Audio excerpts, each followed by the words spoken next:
আমার স্বামীর সাথে আমার তালাক হয়ে যাওয়ার প্রায় ৩.৫ মাসের মাথায় আমার প্রাক্তন শ্বশুর ইব্রাহিম খলিল আমার মালিবাগের বাসায় ভর দুপুরে এসে হাজির হলেন। দরজা ধাক্কানোর শব্দ পেয়ে আমি রান্নাঘর থেকে বের হয়ে দরজা খুলেই দেখি উনি দরজায় দাঁড়ানো। আমি প্রচণ্ড অবাক হলাম। এই বাসার ঠিকানা উনি কিভাবে পেলেন? দেখলাম উনি দর দর করে ঘামছেন। আমি দরজা ধরে দাঁড়িয়ে রইলাম। এই মানুষটিকে ঘরের ভিতরে ঢুকতে দেওয়ার বিন্দুমাত্র ইচ্ছে আমার নেই। কিন্তু কিছু বুঝে ওঠার আগেই উনি আমার সামনে হাত জোর করে দাঁড়িয়ে হু হু করে কাঁদতে লাগলেন। এটা ঠিক উনি এক সময় আমার শ্বশুর ছিলেন। যেহেতু উনার ছেলের সাথে আমার তালাক হয়ে গিয়েছে, এখন উনি আমার আর কেউ হন না। আমি কেন জানি উনার হাত জোর আর কান্না দেখে ভিতরে ভিতরে উল্লাসিত হয়ে উঠলাম। এদিকে আমার ২ মেয়ে কোন সময় আমার পিছনে এসে দাঁড়িয়েছে টের পাইনি। কে আসছে মা বলেই আমার মেয়ে দীপা চুপ করে যায়। চেহারা যথাসম্ভব স্বাভাবিক রেখে আমার মেয়েদের বললাম, তোদের দাদুকে বসতে দে। আজ যে আমি ২ মেয়েকে নিয়ে আমার ১৩ বছরের শত ভালোবাসায় তিল তিল করে গোড়া সংসার ফেলে আজ এই জায়গায়, তা জানার জন্যে পাঠকদের পিছনের গল্পটা ধৈর্য ধরে শুনতে হবে। ঘটনার সূত্রপাত, আমার বড় মেয়ে দীপা যখন ক্লাস 5-এ আর ছোট মেয়ে নিতু ২.৫ বছরের। শান্তিনগরের চামেলিবাগে আমার শ্বশুরের ৪ তলা বাড়ি।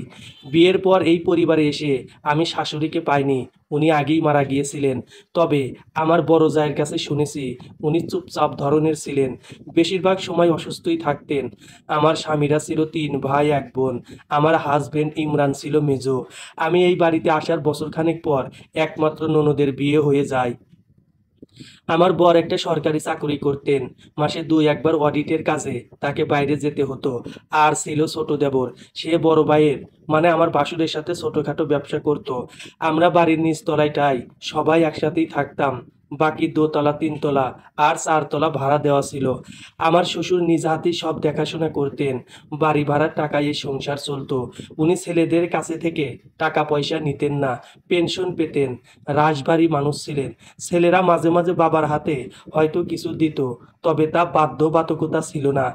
আমরা ২ যা মিলে সংসারে কাজ করা, বাচ্চাদের স্কুলে আনা নেওয়া করতাম।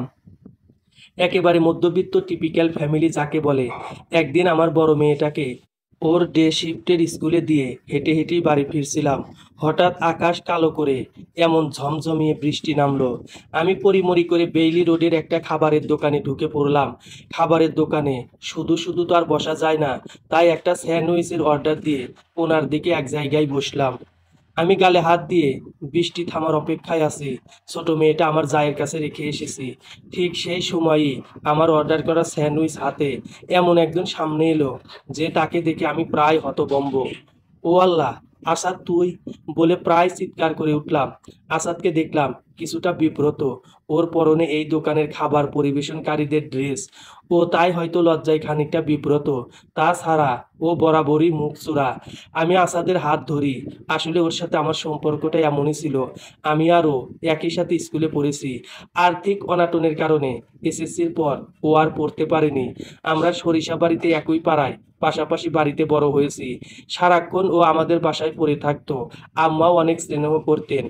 আমি শুনেছি ও জন্মাবার পর ওর মা অনেক অসুস্থ ছিল।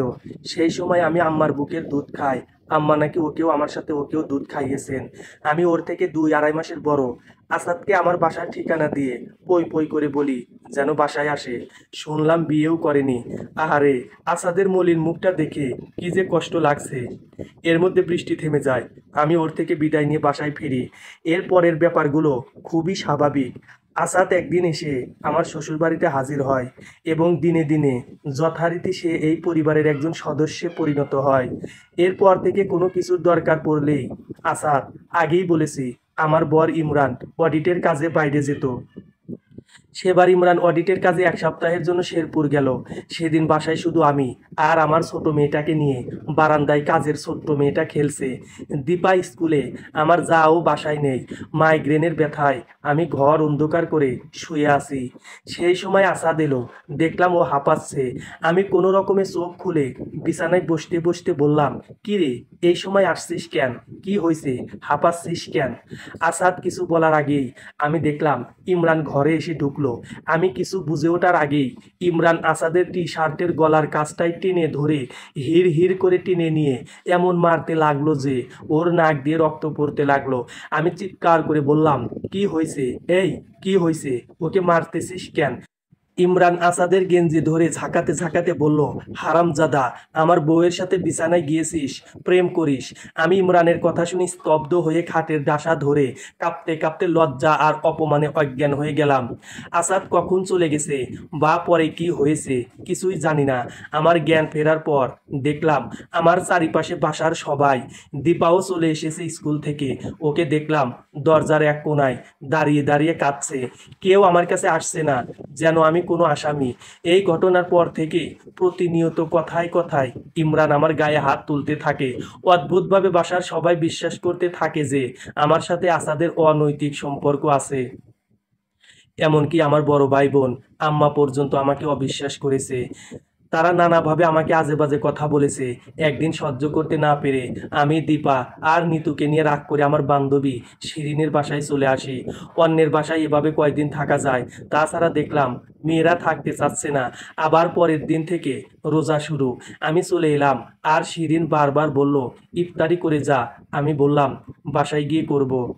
আসরের ওয়াক্তের পরপরই আমি মেয়েদের নিয়ে বাসায় ফিরলাম। মেইন গেট দিয়ে ভিতরে ঢুকলাম ঠিকই, কিন্তু বারবার কলিং বেল দেওয়ার পরও আমাদের দরজা খুলে দেওয়া হলো না।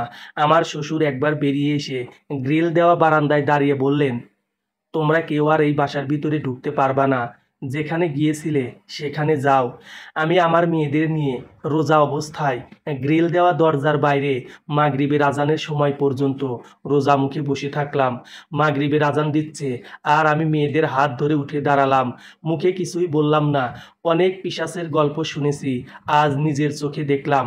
সেদিন পাশের এক মুদি দোকান থেকে পানি আর মুড়ি কিনে আমরা মা মেয়ে কাঁদতে কাঁদতে ফুটপাতে বসে ইফতার করেছি।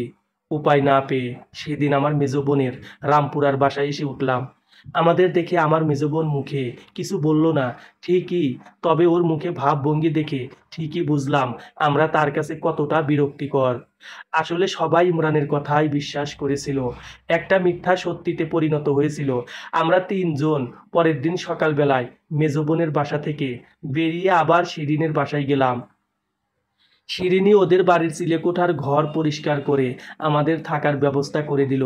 কি করব ভেবে কুল কিনারা পাচ্ছিলাম না। শিরিনের হাজবেন্ড মালিবাগী একটা গার্মেন্টসে আমাকে অপারেটরের কাজ নিয়ে দিল। যদিও আমার গ্র্যাজুয়েশন করা ছিল, আপাতত জীবন বাঁচাতে সেখানেই কাজ নিলাম। দুই মেয়ের হাত ধরে আমার যুদ্ধের জীবন শুরু হলো। ইমরান তালাকের কাগজ আমার মেজবোনের ঠিকানায় পাঠিয়েছিল। আমি চোখ বন্ধ করে সই করে দিয়েছি। আজ ইব্রাহিম খলিল কি উদ্দেশ্য নিয়ে এসেছে বোঝার চেষ্টা করছি। উনি চেয়ারে এসে বসলেন, দীপা গ্লাসে পানি এনে দিল। আমি দরজার চৌকাঠ ধরে দাঁড়িয়ে থাকলাম। উনি মাথা নিচু করে বলতে লাগলেন, মাগো, ইমরান 15 দিন হলো এক মহিলাকে বিয়ে করে আনছে। আমি বললাম, ভালো তো, এই খবর দেওয়ার জন্যে এখানে আসছেন? আমার সাথে তার তালাক হয়ে গেছে, এইসব কেন বলতে আসছেন? মাগো, আমি তোমার কাছে মাপ চাইতে আসছি। আমি গুনাহগার। সেদিন রোজার সময় তোমাদের ইফতার পর্যন্ত দেইনি। আমি কতটা পিশাচ আমি জানি। আমি পাপ করেছি। ছেলের কথা অন্ধের মতো বিশ্বাস করেছি। আল্লাহ আমাকে শাস্তি দিয়েছেন। কি বলবো মা, ইমরান সেই মহিলা আর তার আগের স্বামীর এক ছেলে এক মেয়েকে সাথে করে আনছে। আমার কানে আসছে এই মহিলার সাথে ওর আগে থেকে অবৈধ সম্পর্ক ছিল। জানো মা, দোতলাটা খালি ছিল। গতকাল ইমরান সাথে আনা বউ আর সেই ছেলে মেয়েদের নিয়ে সেই দোতলা দখল করে নিয়েছে। আমি তোমাকে ভুল বুঝেছি মা, অন্যায় করেছি। দীপা এসে আমার হাত ধরলো। মাত্র 12 বছরের মেয়ের হাত। আমার কাছে মনে হলো এ যেন এক নির্ভরতার হাত, যে হাত কোনোদিন আমাকে ছেড়ে যাবে না। দুপুরে সেদিন দীপার দাদা আম, ডাল আর মৌরলা মাছের চচ্চড়ি দিয়ে বড়ই তৃপ্তি নিয়ে ভাত খেলেন। যাওয়ার সময় আমাদের সবাইকে অবাক করে দিয়ে নিতুর হাতে একটা পোটলা দিয়ে বললেন, এখানে ওর দাদির 12 ভরির মতো গয়না আছে। এগুলো দীপা আর নিতু বিয়ের জন্য তিনি দিলেন। আমরা পরের দিনই খবর পেলাম সেই রাতেই দীপার দাদা বাথরুমে পড়ে গিয়ে স্ট্রোক করেছেন। হাসপাতালে 3 দিন থাকার পর তিনি মারা যান। আচ্ছা, যাকে নিয়ে এত কিছু, যাকে নিয়ে সব কিছু তছনছ, সেই আসাদকে একদিন পেলাম মগবাজার চৌরাস্তায়। কি চেহারা হয়েছে! আমাকে দেখে এগিয়ে এলো। কিরে আসাদ, ভালো আছিস? বলার সাথে সাথেই দেখলাম ও এত লোকজনের সামনে কাঁদতে শুরু করে দিয়েছে। আমি ওকে নিয়ে রাস্তার পাশেই একটা হোটেলে বসলাম।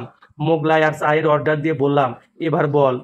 ও বলতে লাগলো, জানিস মীরা, সেদিন আমি ইমরান ভাইকে একজন মহিলা আর একটা বাচ্চা সহ একটা আবাসিক হোটেলে দেখেছি।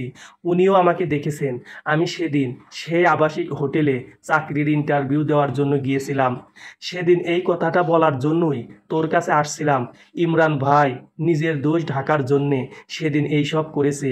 আমি স্তব্ধ হয়ে গালে হাত দিয়ে আসাদের সব কথা শুনলাম। তাহলে অডিটের নাম করে সে শেরপুরে যায়নি, এই মহিলার সাথে হোটেলে ছিল। তাহলে এই বাচ্চা সহ মহিলাকেই সে বিয়ে করেছে। আমার মুখ থেকে শুধু একটা শব্দ বের হলো, কুত্তার বাচ্চা। সময় গড়িয়ে যায়, আমার কাজের পরিধি বাড়ে, মেয়েরা বড় হয়।